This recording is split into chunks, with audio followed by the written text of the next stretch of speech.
all of us here at the Spotlight and a warm welcome back. We have a great lineup of entertainment news ahead, from a visit to our country by one of Australia's MasterChef greats to all the latest from our friends abroad. But first, let's start right here at home. It hasn't been long since the passing of one of South Africa's hip-hop greats, Mkhize, known as ProKid, and rumours are already doing the rounds about the cause of death. His family have stepped in to set the record straight. Okay, Ben.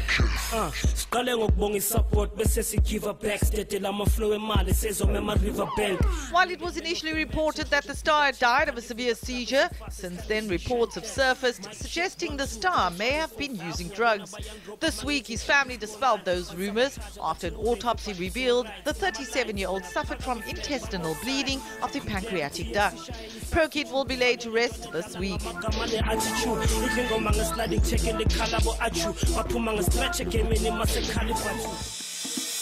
How many pictures does it take to start a rumor? Well, in Twitterville, just one. At the helm of it all, DJ Zintle and her ex-hip-hop artist, aka Senior, embracing at a Johannesburg nightclub. Well, that sent Twitter dilly with all sorts of conspiracy theories. But the DJ quickly put a lid on all the rumors with this comeback. And Johannesburg foodies, guess who's finally coming to your neck of the woods? Well, here's a little hint. You may know him as one of the judges on MasterChef South Africa, including a string of other television ads. Yes, celebrity chef and restaurateur Reuben Riffel has finally opened his first restaurant in Sandton, Johannesburg. It was in his hometown of Franschhoek where Riffel opened his first gem, Reuben's. And since then, the sky's been the limit for him, with eateries today spread around the Western Cape. So Gautengers, you no longer have to celebrate over his delicious cuisine from a distance. As Women's Month draws to its close, Lauria's Sport for Good is ending it on a high note. The foundation got some of the country's female sporting greats, including industry specialists, all into the same room to motivate and inspire. And of course, the spotlight was there.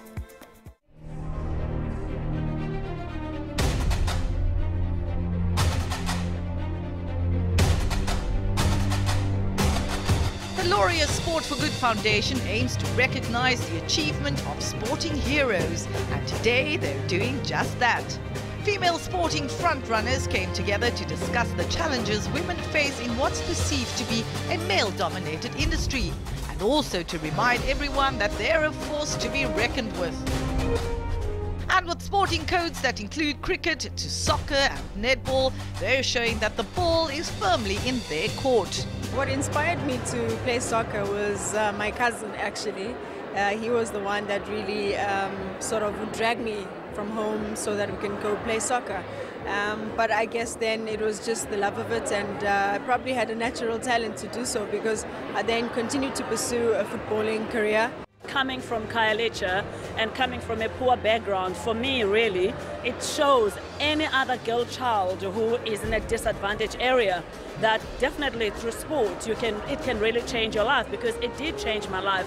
I started off as an athlete, I did karate, and then after that then I was presenting sports, and now I am one of those women who are trying to make it into the business of sport. I'm a firm believer that a good coach changes a game, but a great coach changes a life. And I believe that that's why I'm at the Marties with the netball girls, to empower them, to make them not only brilliant netball players, but brilliant people as well. Because ultimately, you're not going to play netball for the rest of your life. You're going to be a citizen of our country. It's important for you to be strong as a woman and know what your worth is and be able to take that forward. When I reflect on my life, I needed a support structure. So the advice is not only just to young girls, but also to the parents to support the young girls. They need to get through school.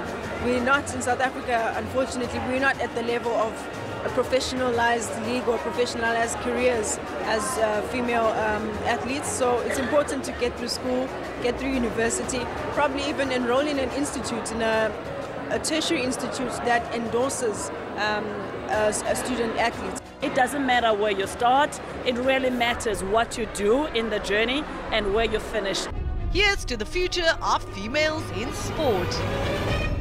Up next, it's time as always to check in with the lovely Lindiwe Sitole to see what our international friends have been up to this week. Kevin Hart and his wife celebrated their 2-year anniversary, and he shared this adorable video of their wedding on his Instagram. and he makes you believe in love. People want it all, but I don't want nothing at all. If it ain't you, baby, if I ain't got it, you, baby. Some people want diamond rings, some just want everything, but everything means nothing if I ain't got you.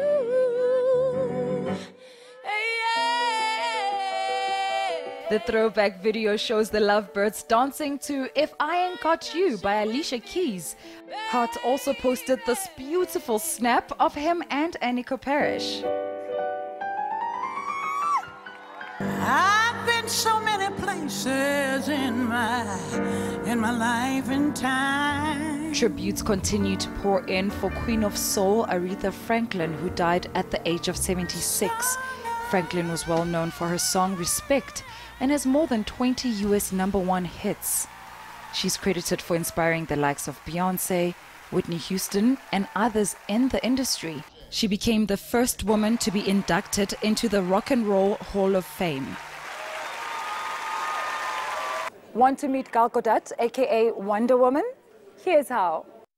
Gal Gadot and director Patty Jenkins are inviting you to be an extra in the upcoming film Wonder Woman 1984. Join us right here on set. But not just to visit. And you get to support a good cause. Listen to this. To support the Anti-Recidivism Coalition, we're teaming up with Omaze to offer you a walk-on role on Wonder Woman 1984. We'll fly you and a friend out to wherever we're filming in the world, put you up in an awesome hotel, and then give you a VIP Wonder Woman experience. So what are you waiting for? What are you waiting for? Click the link or go to omaze.com/Wonder Woman to enter for your chance to be in Wonder Woman 1984. And every donation supports the Anti-Recidivism Coalition and their work to improve outcomes of formerly incarcerated individuals and build healthier communities. Donate, and we'll see you on set.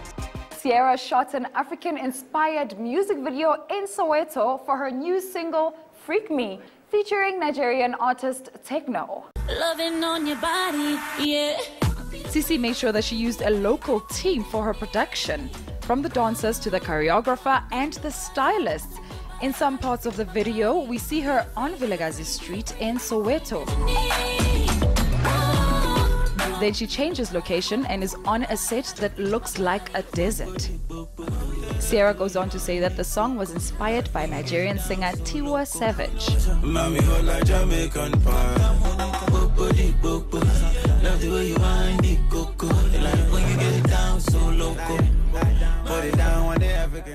Thanks, Lindiwe. So do you want to know what we're cooking up for you after the break? Then I suggest you stay right where you are, because we chat to one of Australia's MasterChef greats, Ben Ungerman. He's in the country to run some cooking masterclasses for aspiring foodies. Ben shares his journey into the culinary world with the spotlight right after this.